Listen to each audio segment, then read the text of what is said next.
New excellent academy में YouTube channel में आपका स्वागत है। और आज की क्लास हम लोग पर्यावरण की आज हम लोग पहली क्लास देखने जा रहे हैं मित्रों। ठीक है, आप सभी लोग मस्त होंगे, स्वस्थ होंगे, अपने आप में बहुत अच्छे होंगे और हम यही आशा करते हैं ईश्वर से आप सभी लोग स्वस्थ रहें। और आज की क्लास हम लोग पर्यावरण की क्लास देखते हैं। पर्यावरण शब्द की उत्पत्ति फ्रांसीसी शब्द एनवायरन से हुई है। एनवायरन से हुई है। अर्थ इसका मतलब क्या होता है? घेरना। क्या होता है मतलब इसका? घेरना। ठीक है, इसका मतलब क्या अर्थ होता है? घेरना। ठीक है, और हम लोग देखते हैं पर्यावरण एक बहुत व्यापक अवधारणा है। पर्यावरण क्या है? बहुत व्यापक अवधारणा है।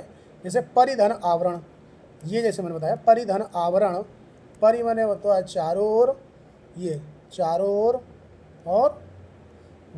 और आवरण का मतलब होता है ढकने वाली वस्तु। तो पर्यावरण का अर्थ क्या है मित्रों? परिधन आवरण, चारों ओर ढकने वाली वस्तु। ठीक है, जो किसी जीवन काल के दौरान प्रभावित करता है। किसके दौरान प्रभावित करता है? जो किसी जीवन काल के दौरान क्या करता है? प्रभावित करता है। यह व्यक्तिगत और सामूहिक रूप से सभी सामाजिक, जैविक, भौतिक अथवा रासायनिक तत्वों की समग्रता है। जैविक, भौतिक, रासायनिक तत्वों की समग्रता है, मतलब एक मिक्स है। ठीक है, और आगे चलते हैं हम लोग। यहाँ जैसे दिया हुआ है कि जिसमें प्रकृति और मानव निर्मित, देखिए पर्यावरण में क्या है? प्रकृति और मानव निर्मित परिवेश का निर्माण किया है। ये अंतरिक्ष और समय में एक फिर से देख लेते हैं। ये अंतरिक्ष और समय में एक बिंदु पर मनुष्य को घेरने वाली कुल स्थितियों को संदर्भित करता है। क्या करता है? ये अंतरिक्ष और समय में एक बिंदु पर मनुष्य को घेरने वाली कुल स्थितियों को क्या करता है? संदर्भित करता है। ठीक है, घेरने वाली। और आगे विश्व पर्यावरण दिवस। अब हम लोग देखते हैं विश्व पर्यावरण दिवस कब मनाया जाता है, कि कब इसकी घोषणा हुई थी, कब हमको इस विश्व पर्यावरण दिवस में के रूप में मनाया गया। तो हम लोग यहाँ देखते हैं संयुक्त राष्ट्र संघ द्वारा घोषित ये दिवस पर्यावरण के प्रति वैश्विक स्तर पर राजनीतिक और सामाजिक जागृति लाने के लिए मनाया जाता है। किसके लिए? संयुक्त राष्ट्र संघ द्वारा। ठीक है मित्रों, संयुक्त राष्ट्र संघ द्वारा घोषित यह दिवस पर्यावरण दिवस के रूप में क्या करते हैं? वैश्विक स्तर पर राजनीतिक, सामाजिक जागृति लाने के लिए मनाया जाता है। इसकी शुरुआत 1972 में 5 जून से 16 जून तक संयुक्त राष्ट्र महासभा द्वारा विश्व पर्यावरण सम्मेलन हुई। क्या हुआ? सम्मेलन किया गया। कब से कब तक? 5 जून से 16 जून। कब? 1972 में। ठीक है, 5 जून से 16 जून तक क्या एक कमेटी, यानी कि एक पर्यावरण सम्मेलन का वो किया गया, इसमें आयोजन किया गया। और सबसे पहले कब किया गया?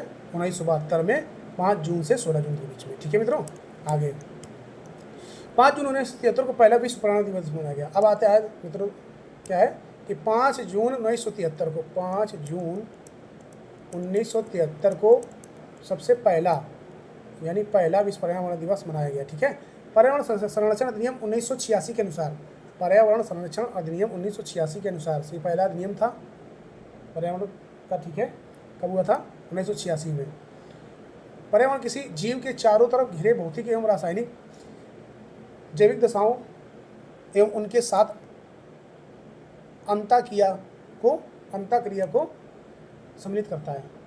पर्यावरण किसी जीव के चारों तरफ घिरे भौतिक एवं जैविक दशाएं एवं उनके साथ अंतःक्रिया को सम्मिलित करता है। क्या करता है? अंतःक्रिया को सम्मिलित करता है। ठीक है मित्रों, अब इसे भारत सरकार ने पर्यावरण और वन मंत्रालय समर्थन के से अगस्त 1984 में पर्यावरण शिक्षा एजुकेशन सेंटर केंद्र को स्थापित किया। 1984 में। कब किया मित्रों? 1984 में। ठीक है, कब किया? 1984 में ये किया गया पर्यावरण शिक्षा एजुकेशन सेंटर। ठीक है, पर्यावरण शिक्षा यानी एजुकेशन सेंटर, CEE। ठीक है, राष्ट्रव्यापी पर्यावरण जागरूकता को बढ़ावा देने के लिए जिम्मेदारी है। ये अहमदाबाद में स्थित है। क्या है? अहमदाबाद में स्थित है। CEE का मुख्यालय कहाँ पर है? ये अहमदाबाद में स्थित है। ये ध्यान रखना है मित्रों। ठीक है, 1984 में पर्यावरण शिक्षा एजुकेशन सेंटर की इस केंद्र की स्थापना की गई। ठीक है, ओके मित्रों, आगे हम चलते हैं, आगे देख लेते हैं। ठीक है, ये आगे क्या है, पर्यावरण की विशेषताएं क्या है। पर्यावरण की विशेषताएं हम लोग देखते हैं। पर्यावरण की विशेषताएं हैं जैविक एवं अजैविक तत्वों के योग को पर्यावरण कहते हैं। देखिए, जैविक एवं अजैविक तत्वों के योग को क्या कहते हैं, पर्यावरण कहते हैं। ठीक है, जैविक एवं अजैविक तत्वों के योग को पर्यावरण कहते हैं। जैविक विविधता, प्रकृतिवास, ऊर्जा पर्यावरण के मुख्य तत्व हैं। क्या है, जैविक विविधता, प्रकृतिवास, ऊर्जा, ये क्या पर्यावरण के मुख्य तत्व हैं। कौन कौन से हैं, जैविक विविधता, प्रकृतिवास और तथा ऊर्जा पर्यावरण के मुख्य तत्व हैं। ठीक है, आगे पर्यावरण समय के साथ दो परिवर्तन होते पर्यावरण में समय के साथ साथ दो परिवर्तन होते रहते हैं। कौन कौन से होते हैं मित्रों, आगे हम लोग देखते हैं। पर्यावरण जैविक तथा जैविक पदार्थों के कार्यात्मक संबंध पर आधारित होता है। किस पर आधारित होता है, कार्यात्मक संबंध पर। पर्यावरण जैविक अजैविक पदार्थों के कार्यात्मक संबंध पर आधारित होता है। पर्यावरण की कार्यात्मक ऊर्जा संचार पर निर्भर करती है। किस पर निर्भर करती है, संचार पर निर्भर करती है। और पर्यावरण अपने जैविक पदार्थों का उत्पादन, पर्यावरण अपने जैविक उत्पादन करता है, जैविक पदार्थों का उत्पादन करता है। इसका तात्पर्य है कि पर्यावरण अपना पारिस्थितिक संतुलन होमोस्टेट, ठीक है, होमियोस्टेट स्वयं बनाता है। अर्थात यदि उत्पादक है तो उपभोक्ता भी है। देखिए, यहाँ बहुत अच्छे से सुनने की बात है। ठीक है मित्रों, क्या है कि यहाँ पे यदि पर्यावरण अपने जैविक पदार्थों का उत्पादन करता है, इसका तात्पर्य है कि पर्यावरण अपना पारिस्थितिकी संतुलन, जिसको बोलते हैं होमियोस्टेट, स्वयं बनाता है। पारिस्थितिक संतुलन क्या है, पारिस्थितिक संतुलन क्या है, जो स्वयं बनाता है। ठीक है, अर्थात यदि उत्पादक है तो उपभोक्ता भी होगा, यानी उत्पादक है तो उपभोक्ता भी होगा। यानी कोई चीज़ है, कोई बनाने वाला है तो कोई बिगाड़ने वाला है, खाना कोई बनाने वाला है तो कोई खाने वाला है। समझ में आया मित्रों। और उपभोक्ता भी श्रेणी में तीन श्रेणी होती है, प्राथमिक, द्वितीयक, तृतीयक। ठीक है, प्राथमिक हो गई, द्वितीयक हो गई और तृतीयक। ठीक है मित्रों, आगे चलते हैं। तो यहाँ पे क्या है, देखते हैं हम लोग। प्राथमिक में क्या होता है, प्राथमिक होता है कि प्राथमिक की संख्या जो है सबसे ज़्यादा और तृतीयक की सबसे कम होती है। प्राथमिक की क्या होती है, संख्या सबसे ज़्यादा और तृतीयक की सबसे कम। वो तो भैया बीच में रह गया। ठीक, दूसरा वाला। इसी कारण पारिस्थितिक संतुलन बनता है। इसी कारण क्या होता है, पारिस्थितिक संतुलन बनता है। पर्यावरण एक बंद तंत्र है। इसके प्राकृतिक पर्यावरण तंत्र स्वतः नियंत्रण क्रियाविधि, जिसे होमियोस्टेट क्रियाविधि कहते हैं। ठीक है, इसके द्वारा नियंत्रित होता है। किसके द्वारा, होमियोस्टेट की क्रियाविधि के द्वारा। ठीक है, आगे पर्यावरण के अंग क्या हैं, अब हम लोग देखते हैं अंग। ठीक है मित्रों, अंग, पर्यावरण के अंग क्या हैं, कंपोनेंट्स ऑफ इन्वायरमेंट्स। ठीक है, कंपोनेंट्स ऑफ इन्वायरमेंट। स्थलमंडल समान स्थलमंडल जो है, स्थलमंडल समस्त धरातल का 29% भाग है। शेष 71% भाग पर क्या है, पानी है। 29% भाग क्या है, स्थलमंडल है। ठीक है, स्थलमंडल। और शेष 71% यानी 71%, ये 29%। ठीक है, और 71% भाग पर क्या है, पानी है। इसकी आंतरिक संरचना को 3 भागों में बांटा गया है। अब इसकी आंतरिक संरचना को 3 भागों में बांटा गया। कौन कौन सी है, सियाल, सीमा, निफे। ये तो भैया पढ़े थे पहले सभी लोग। ठीक है, सियाल, सीमा, निफे। अब सियाल क्या है, सियाल है सिलिका, यानी इसको डिनोट करते हैं SI प्लस एल्यूमिनियम Al। ठीक है, ये किसके मिक्स से बना है, सियाल, सिलिका प्लस एल्यूमिनियम से। SI प्लस Al से क्या बना, SiAl, सियाल। ठीक है, और सिलिकॉन किससे बना, Si प्लस मैग्नीशियम यानी Mg, तो SiMg।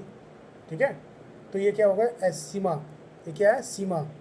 ये बना किससे, सीमा, SI, सिलिकॉन और मैग्नीशियम से। ठीक है, में आता है निफे क्या है, निकेल, Ni। ठीक है, Ni nickel plus ferrous Fe, तो ये क्या हो गया, निफे। ठीक है मित्रों, एक बार फिर से हम लोग देखते हैं, समझना है बिल्कुल बताना भैया। ठीक है, किसी प्रकार कोई दिक्कत हो, यहाँ बिल्कुल बेसिक से पढ़ाया जा रहा है भैया, एक तरफ से एकदम। सियाल, सीमा, निफे। सियाल में से किससे बना है, सिलिका, एल्यूमिनियम Al। ठीक है, SI। अब सीमा किससे बना है, सीमा बना है सिलिकॉन प्लस मैग्नीशियम। निफे किससे बना हुआ है, nickel, Ni plus ferrous Fe, लोहा। ठीक है, फेरस लोहा से। ठीक है, तो ये मित्रों समझ में आया। आगे हम लोग चलते हैं, जलमंडल। अब यहाँ देखते हैं, जलमंडल पृथ्वी का समस्त जलीय भाग जलमंडल कहलाता है। पृथ्वी का समस्त जलीय भाग जलमंडल कहलाता है, जिसमें सभी सागर व महासागर सम्मिलित हैं। भूपटल के 71% भाग पर जल एवं 29% भाग पर थल का विस्तार है। वही मैंने बताया ना अभी बिल्कुल कि 71% पे क्या है, जल, और 29% पर थल का विस्तार है। पृथ्वी की सतह पर क्षेत्रफल 51 करोड़ वर्ग किलोमीटर है। पृथ्वी की सतह पर क्षेत्रफल कितना है, 51 करोड़ वर्ग किलोमीटर है, जिसमें 36 करोड़ वर्ग किलोमीटर पर जल का विस्तार है। 51 करोड़ वर्ग किलोमीटर है पृथ्वी की सतह पर, ठीक। और 36 करोड़ पर क्या है, 36 करोड़ वर्ग किलोमीटर पे क्या है, जल का विस्तार है। ठीक है मित्रों, ओके। आइए हम लोग देखते हैं नेक्स्ट आगे। वायुमंडल। वायुमंडल क्या है, अभी जलमंडल पढ़े हम लोग। वायुमंडल क्या है, पृथ्वी के चारों ओर वायु का सैकड़ों किलोमीटर मोटा आवरण है, जिसे वायुमंडल कहा जाता है। ठीक है, वायु के चारों ओर वायु का सैकड़ों किलोमीटर मोटा आवरण, जिसे वायुमंडल कहा जाता है। ठीक है, पृथ्वी को गुरुत्वाकर्षण शक्ति के कारण वायु, पृथ्वी के क्या है, गुरुत्वाकर्षण शक्ति के कारण वायु का यह घेरा पृथ्वी के जकड़े हुए हैं। किसको जकड़े हुए हैं, पृथ्वी को जकड़े हुए, और धरातल से इसकी ऊंचाई साधारणतः 800 किलोमीटर मानी जाती है। कितनी मानी जाती है, 800 किलोमीटर मानी जाती है मित्रों। ठीक है, और आगे के परंतु खोजने के बाद क्या पता चला कि यह ऊंचाई कितनी आंकी गई, 1300 किलोमीटर आंकी गई। कितनी, 1300 किलोमीटर खोजने के बाद। ठीक है मित्रों, पहले साधारणतः हम लोग मानते थे कि 800 किलोमीटर मानी जाती है धरातल से ऊंचाई, लेकिन अब कितनी मानी गई, जब इसकी खोज की गई तब कितना हुआ, 1300 किलोमीटर। ठीक है, तो मित्रों बिल्कुल भी परेशान होने की ज़रूरत नहीं है। न्यू एक्सीलेंट आपके साथ सदैव है। ठीक है, न्यू एक्सीलेंट एकेडमी आपके साथ हमेशा बनी रहेगी और हमेशा आपकी मदद करती रहेगी। किसी प्रकार की कोई दिक्कत समस्या हो, आप दिए गए नंबर पे ओनली मैसेज के जरिए आप जानकारी ले सकते हैं। ठीक है, ओके। एलिमेंट्स, ठीक है, पर्यावरण के तत्व क्या देख रहे थे। पर्यावरण के तत्वों को दो समूहों में विभक्त किया जाता है। कौन कौन से, अजैव तत्व और जैव तत्व। ठीक है, अजैव तत्व, जैव तत्व। ठीक, अब मैंने अभी बताया जैसे अजैव तत्व में जलवायु, स्थल, जल, मृदा, खनिज एवं चट्टान, भौगोलिक स्थिति प्रमुख रहते हैं, उसी प्रकार से और जैव तत्वों में पौधे और जीव जंतु प्रमुख रहते हैं। ठीक है मित्रों, आगे हम लोग देखते हैं अजैव तत्व समूह। जलवायु कारण। ठीक, जलवायु कारण क्या है, सूर्य प्रकाश, ऊर्जा, तापमान, हवा, वर्षा, आर्द्रता, वायुमंडलीय गैस आदि। ठीक है, अब स्थलजात कारक क्या है, उच्चावर, ढाल, पर्वत, दिशा आदि। ठीक, आगे जल स्रोत में क्या आएगा, सागर, झील, नदी, भूमिगत जल आदि। और मृदा में क्या आएगा, मृदा, जल, वायु, ईटीसी। ठीक है, अन्य। अब खनिज एवं चट्टान। खनिज एवं चट्टान में क्या क्या आएगा, धात्विक एवं धात्विक खनिज, ऊर्जा खनिज एवं चट्टानें। ठीक है मित्रों, भौगोलिक स्थिति, तटीय, मध्य, देशी, पर्वतीय आदि। ठीक है, आगे हम लोग देखते हैं जैव तत्व समूह। जैव तत्व समूह क्या है, ये हम लोग देखते हैं जैव तत्व समूह। ठीक है,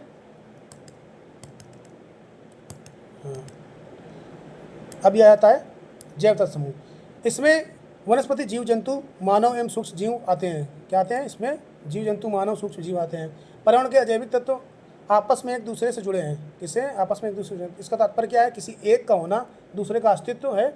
सूर्य एक अजैविक घटक का उदाहरण है, लेकिन जैविक घटकों के लिए अति महत्वपूर्ण है। किसके लिए, जैविक घटकों के लिए क्या है, ये इंपॉर्टेंट है। ठीक है, हाँ। अब आगे हम लोग देखते हैं, अर्थात सूर्य के बिना क्या है, जैविक घटकों का कोई अस्तित्व नहीं है। सूर्य के तापमान में यदि औसत वृद्धि हुई तो जैविक और अजैविक दोनों घटकों का प्रभाव पड़ेगा। सूर्य के तापमान पर, यहाँ देखिए क्या बताया मित्रों, सूर्य के तापमान पर अगर तापमान में वृद्धि हुई तो जैविक और अजैविक दोनों घटकों, ठीक है, अजैविक दोनों घटकों पर प्रभाव पड़ेगा। ठीक है मित्रों, आज की क्लास यहीं तक। बहुत बहुत धन्यवाद। एक बार फिर से आप सभी को न्यू एक्सीलेंट एकेडमी के द्वारा स्वागत है, और इस लिंक को सब्सक्राइब करें और इस लिंक के माध्यम से आप वीडियो को देखें। और जो भी पढ़ाया जा रहा है, इतना कंटेंट आपके लिए बहुत अच्छा है। आपको कहीं से कोई किताब, कोई मैगजीन, कोई टेक्स्ट बुक, कोई सीरीज लेने की आवश्यकता नहीं है, वो सब आपको इसी के माध्यम से दिया जाएगा। तो मित्रों, न्यू एक्सीलेंट एकेडमी आपका बहुत बहुत धन्यवाद करती है। ठीक है, क्या है, न्यू एक्सीलेंट